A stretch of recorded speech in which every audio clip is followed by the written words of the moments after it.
Hey guys, welcome back. It's Saturday. You're sitting on the hashtag MagnaOnAir digital network, magnasearchgroup.tv. You're on the spotlight. We have the amazing Amanda Oleander, Queen Bee of Periscope, with us in the studio today. Yes, Queen. President and CEO of the network, Rory McMillan, my co-host, my colleague Jason Berard, will be putting Amanda Oleander under the spotlight. We're going to be asking her a lot of awesome questions about how she became to be one of the biggest Periscope stars on the planet. And you know, we've got someone on the studio. We're super excited. Over 350,000 followers, over 36 million loves. Lots of love for Amanda. So Amanda, welcome to the show. We're excited to have you. Thank you for having me. I'm excited to be here. Yeah, absolutely. So who is Amanda Oleander? Who are you? I am an artist, and I live in Los Angeles to paint and draw, and I love to push and motivate people. And I am not shy at all. I'm really comfortable in front of a camera. So all that mixed together in this new app created Periscope kind of just worked out. Yeah, so I mean, being an artist in LA, so have you been doing art your whole life? Is it a new passion? How did that sort of come to be, and why LA? Well, I've been doing art since I can even hold a pencil. I actually, Wow. Cool. I mean, there's even videos of me painting with my art smock at 5 years old. So I've been taking classes since I was really young. It's always been my passion. I also went to college for it, so I have my Bachelor's of Fine Arts degree. Cool. So my plan ever since I started with college was to be a full-time artist. Actually, weirdly enough, I told myself I would do it when I was 25, and it happened. Yeah. So yeah, what was the other question? No, I just said why. So okay, so an artist, and then is that what brought you towards LA, or was it just, was just the city itself? You could be an artist anywhere. Or is there a good scene there Actually, for it was that? an accident. Oh wow. I didn't. Yeah. So my family lives on the East Coast, and I didn't want to. I'm really family oriented. I didn't want to separate from them, so I wanted to either go to New York or Florida. And I had a friend that wanted to be an actor and was like, I want to go to Hollywood. I was like, okay, I've never been to Hollywood. I can take off work and help you drive cross country. So he's like, okay, cool. So I took off work. We drove cross country, left Sunday night, got here Tuesday morning, didn't even stop anywhere. It was crazy. Like this really old Volvo. And we didn't even know where we were going to stay. He didn't even plan out where he was going to live. It was kind of crazy. But I knew I was going to go back in 2 weeks. So I was like, I'm fine. So I'm going to LA. And some mutual friends, a guy named Art Savani, which he's the CEO of River City, which I'm the director of client relations for that company. So I went to college with him. He's like, Amanda, you're already in LA. Why don't you go to, I have a creative design agency that's looking to hire an intern. I'm like, no, I don't want to. He's like, just go to the interview and check it out. So interview. I got it. And that's when I was able to work for high profile clients like Paris Hilton, John Taffer, and things like that. Wow. So I ended up staying. I called my mom. I was like, Mom, I'm just going to stay for 3 months. It's just for the internship. And it's been 2 years. Wow. That's amazing. Wow. And you went to University of North Carolina, I see. Yes. Nice. So you finished up North Carolina and then you moved down to LA. Is that kind of the process on how it all worked? Yes, it was the summer after I graduated, and I didn't really have any, I was like, okay, let me just take this vacation for 2 weeks, and I ended up here. Nice. So LA is obviously a very challenging place to get ahead, right? Everyone's competing for the same place. If you're an artist, if you're a musician, if you're a celebrity. Was Periscope like your roadmap into getting big? E-entertainment actually was. Okay. That's where my artwork became international. And that's when I got verified and all that stuff on social media. Cool. So it was before Periscope. And I was working, when I first got here, I got that internship. Then I started just working like graphic design in a boutique. And I worked for Greenpeace, trying to get people to sign up for Greenpeace. And I did selling perfumes on the side. I was just like hustling. Yeah, doing everything. But I would always work. Like, let's say I worked for like 5-6 hours a day. I would work for another 6-7 hours on my artwork every single day. So I always had that as my full-time job in my mind. So when I did get the opportunity where I got reached out by entertainment, I had hundreds of illustrations. My website was done, and yeah. I guess even in that industry, is it hard work beats talent? Like, is there artists that you'll never be able to compete with, or with enough hard work, can you become the greatest? What do you think? I think you can have talent, but if you don't have hard work, you're never going to get there. So I really think that it's just working hard and having a great portfolio and investing in yourself is the main thing I tell people. Yes. Is if you're not where you want to be yet, why are you buying Louis Vuitton shoes or these cars, or you know what I mean? So I always tell people, invest in your craft and invest in your website. If you have to spend hundreds, thousands of dollars, business cards and all of that, invest in your craft until you are where you want to be. And where do you draw your inspiration from? Like, even before you say you have a blank canvas, does it just come to you? Is there a certain, what's your sort of method of attracting? That's the formula, Jason. Yeah. I don't know if you can give that away. Yeah, I guess maybe not. No, I'm really open, and that's another thing that I think attracts people on my Instagram is on my Periscope. I'm so open when it comes to artwork, and I show people the process from the beginning to the end, which I think a lot of artists don't do that. And I do that just because I feel like there's enough for everybody, and every artist has their own fingerprint, so there's nothing really to hide. But I start off with an idea, so I'll come up with a concept. I can be sitting in the car or whatever. I jot it down, even if it's on a napkin. My dad taught me that. And then I throw it onto my sketchbook, and then whenever I have time, I go back, I pull my sketchbook out full of ideas and sketches, and then I start on a piece. Mm-hmm. And are you selling quite a lot of your artwork weekly, monthly? Do you sell artwork? Do you have celebrities purchasing your artwork? That's my full-time job. So I live off of my paintings and my drawings. Wow. And now I have my panda prints and t-shirt collection. The panda prints actually launched today at 5. Oh, wow. You guys got really clear all of a sudden. Hey, there we go. Hey, you did too. Awesome. So I just pretty much have like merchandise and all of that. And then you're channeling all of that through your website. Yes, it's all through my website. And just so people know, what is the website that people can find you at? It's just my name. It's really easy. AmandaOleander.com. Good. Just wanted to clear that up. So I guess when you're alone in your car, then what do you think about? Is it always going? Is it what's the next Periscope? Is it what's the next drawing? Or is it just like, what do you think about when you're alone in your car? It's just, I'm so scatterbrained all the time. It just hits me sometimes. Like something will happen in the news, or I have a certain feeling. Here, I'll give you some exclusive. Let me grab my sketchbook. Oh, out comes the exclusive under the spotlight. Exclusive content. MagnaOnAir. So, for example, I'll just have like Love a random it. concept. Let me see. Lots of paintings, lots of drawings. I'll just think of something and I'll jot it down. So I have a lot of ideas. Or I'm trying to see if I have one of my paintings sketched out in here. Probably my other sketchbook. Well, here's one of a person on the phone, but they look like a E.T. character. And so, like, okay, so is that like That's really cool. Is that a metaphor of something? Is that like we're becoming alienated through how much we use our phones? Like, are you that kind of artist, or?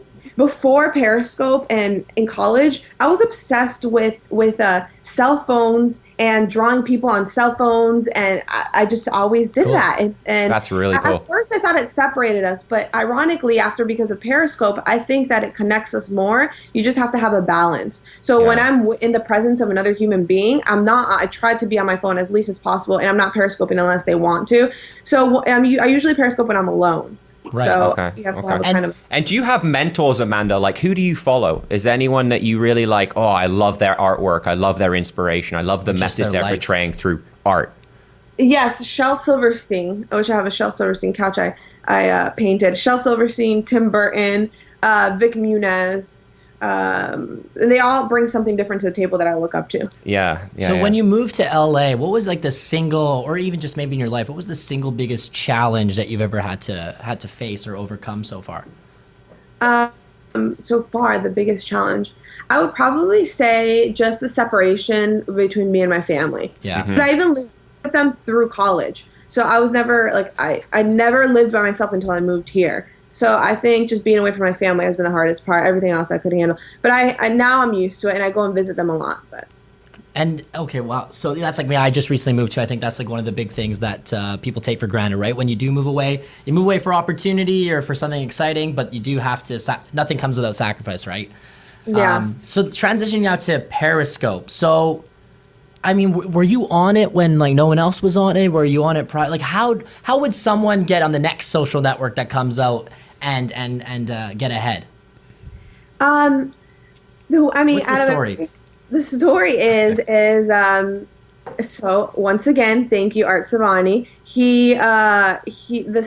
My friend that told me about that agency, that when I just came, he actually called me up. He's like, hey, he looks at apps every morning because he's the CEO of River City. Yeah. So he's like, hey, there's this new app that just came out. And the thing is before Periscope, I was trying to do the same exact thing on YouTube. So I just had started this YouTube channel called Alibu, and it's about inspiring and art and LA tours, same thing. And I only had like 3 videos I did. And then he called me, he's like, hey, there's this new app. It's live. You don't have to edit or do anything like that. So I joined it. I didn't know that I joined it so time idea because I didn't research the app or anything. So I joined it on the second day it launched. Wow. Oh, wow. So that helped a lot. And just because I also spoke to the people at Periscope. I Periscope there and I met them, the CEO and stuff. And they told me also one of the reasons that they think my channel got big was because I understood the app quickly. There were some people that didn't really know, like they were Periscoping other things and they weren't really interacting. I immediately was interacting with the people and I just gave content that was different, which was painting live, than other people that just joined didn't do. So what do you think is the key thing to get it to blowing up and becoming, omnipresent on Periscope? What is that one key thing that you think is? I think there's several things. First off, the difference between live streaming and Periscope, the difference between Twitter and Instagram is the fact that you can get people's energies and you can see how they're acting. So there isn't a filter. So you can pretty much tell if somebody's bullshitting, excuse my language, or being themselves a lot of the times. Yeah. Or if they're trying to act a certain way. I just say just be yourself. I mean, I've cried on Periscope without makeup. I'm just myself. So I think people like that because we're in a society that's full of so much fakeness and so much reality TV that's what people like crave. So they like that. So I think that and just being true to yourself, people like following that and And how many? Oh, go ahead. I was gonna say how many Periscopes a day or a week? Do you have a certain goal that you try to do? Do you try to interact daily? Is it every 2 days or just whenever? Exactly. Just whenever. Whenever I miss everybody. Like, I'm like, man, I haven't talked to them. Like, how are they doing? Or I'm driving. Literally, this has happened. I'm driving and I see this amazing sunset. And I'm like, oh my gosh, everybody around the world would love to see this right now. So I'll pull over and I Periscope. I'm like, hey guys, look at the sunset. So it's really random. I don't plan it. But I have Periscope every single day since the first day. It reminds me of those people when I go on Periscope is the people I met on holiday or vacation from all over the world. I haven't seen them for years. It's like an extended part of your family. Yeah, it really is. Yeah. And I've met, another weird part too, is I've met a lot of my friends now through Periscope. Like Lenny, he's a comedian on Comedy Central. He's my friend now through Periscope. Liza, I've met her through Periscope. I went to meet the Dalai Lama because of her. She invited me. Ashley Daniels, it's been really cool. And that's the other thing I wanted to ask, in those kind of communities, is there like a thing of like reaching out to other Periscope people that are getting ahead and like doing some cross promote or just like getting together? Is that a thing? Or there's a way to swipe right or something on Periscope too as well to get more people to interact with your feed, isn't there? Yeah, the thing is I don't know exactly how you're supposed to swipe. I don't even remember exactly how you swipe to follow. That's another thing. I don't ask anybody to follow. I've never been like, hey, follow, or hey, tap for hearts, tap for, like, I think that's so annoying. Yeah. So, like, I appreciate the hearts. I'm like, thank you, I appreciate it. We're almost at 37 million. So, but I don't really know where you have to swipe. I'm not too sure. I should know that, right? But have you found that, like, is there any leverage that you've been able to leverage yet from your Periscope account? Like, I know that like a lot of Instagram people that have a lot of followers can leverage those accounts. Does that exist yet on Periscope, or have you found any sort of benefits from having that many followers and engagements? Well, kind of, not too much compared to Periscope. I have over 350,000 on Periscope, and I had under 1,000 on Twitter, and now I have like 7,000. Yeah. So a little bit, but not that much. And same thing for Instagram. So it's really exploded your Twitter account too as well through leveraging Periscope. Like 7,000 followers is what, but it's still gone times. It's seven times the amount, right? So that is true. Yeah, you gotta look at it that way, right? Awesome. And have you started to monetize your Periscope channel feed, Amanda? Like, have you sold any additional art through leveraging Periscope? Is that a thing? Because I know our audience, they want to know how they can monetize different things, and we're on social media every single day, and they would love to get your insight into that. I know people ask me that question all the time. I've gotten so many people ask, I mean, even for the first second month, people were asking me like, hey, can I send you this, or can I pay you to show my watches, or blah blah blah. I'm like, where were your watches made? Are they made in China? Are they made sweatshop free, or what's the background? Then they won't write back.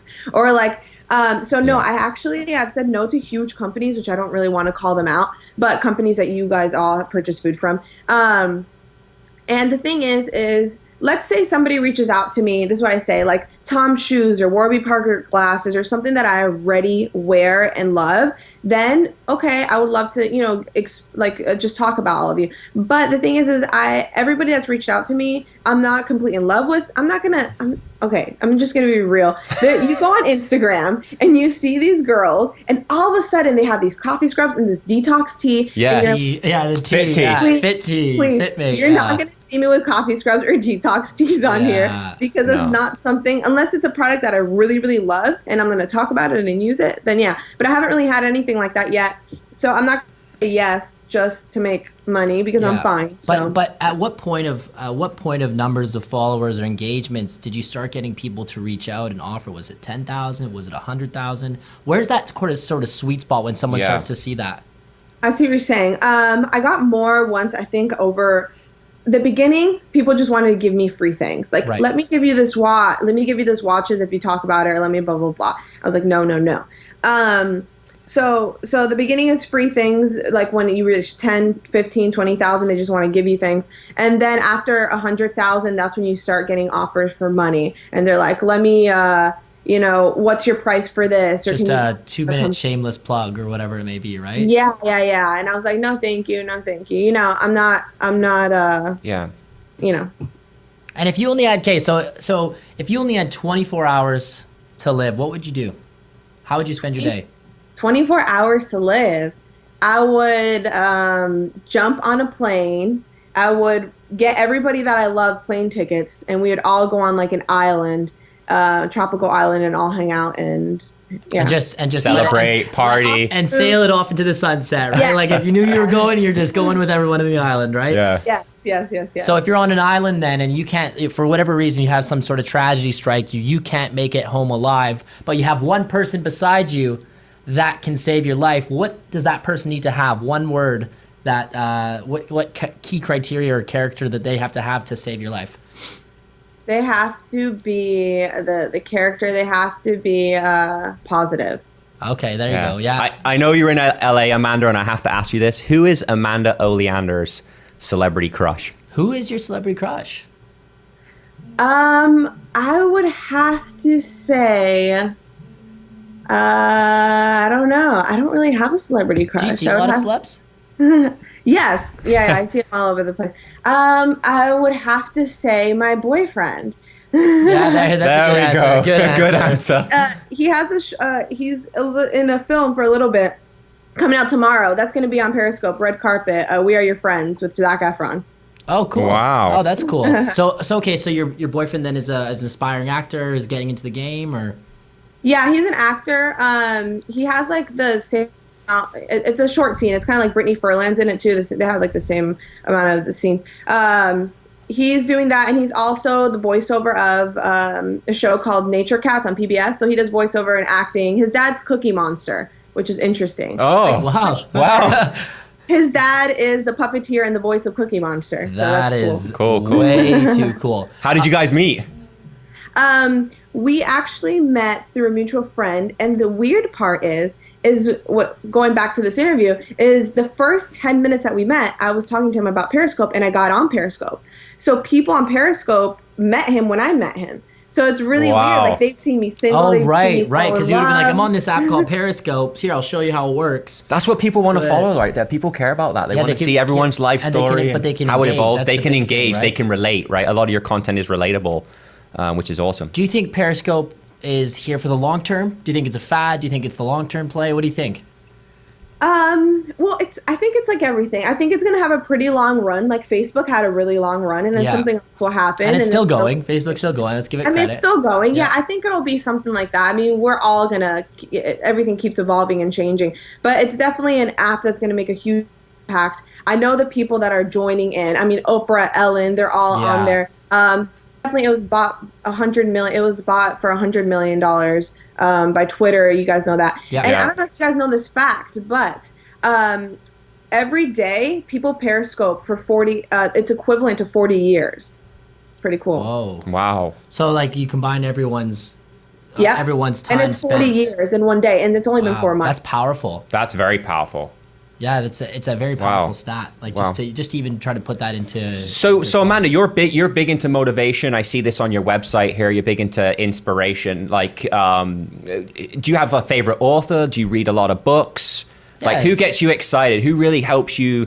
You know, because I know I'm an entrepreneur. Jason's an entrepreneur. We're in the business of we talked getting about our some of name your out there. art inspirations. Do you have Yeah. any any other success inspirations? Oh no, did I leave it at home? I think I left it at home. Okay, it's The Secret. Oh yeah, I'm right here. That hit me right here. I'm a huge Secret fan. The I book. love The Secret. Yeah. Is my book. It's completely changed. Secret and The 7-Minute Solution. But those two books are so powerful. Oh, yeah. And everything that I've envisioned, pretty much everything has happened. And sometimes it's really weird. It's like even to like the year. Like I said, when I was 25, I want to be a full-time artist, and it happened. And I love The Secret. That's what I always recommend. Yeah. So what's the next thing for Amanda? Like, what's the next thing? What's the next chapter? What do you think? Next chapter. Well, I definitely want my artwork to be in museums. I have a book that I wrote that'll be coming out hopefully next year. And then just continue with my clothing and home collection. So like art, I want art to be everywhere and custom art. So like on pillows and I like custom. I like artsy different things. Like my pillows have illustrations on them, and I want to have illustration pillows too. So. Yeah, you're just getting going. That's exciting. You know, you're 25, upcoming artist. I want to thank you so much for taking the time out of your busy schedule and to Periscope with your audience and join us on the Spotlight. It's been a pleasure speaking with you and getting to know you. So one more time, where can people find you? How can people find out more about you? Thank you so much. So just AmandaOleander.com, or just, it's really simple. All my Instagram, Twitter, all my social media is Amanda Oleander. No digits, numbers, nothing. So Follow her on Periscope. and on Periscope if you guys want to see my day-to-day life. Exactly.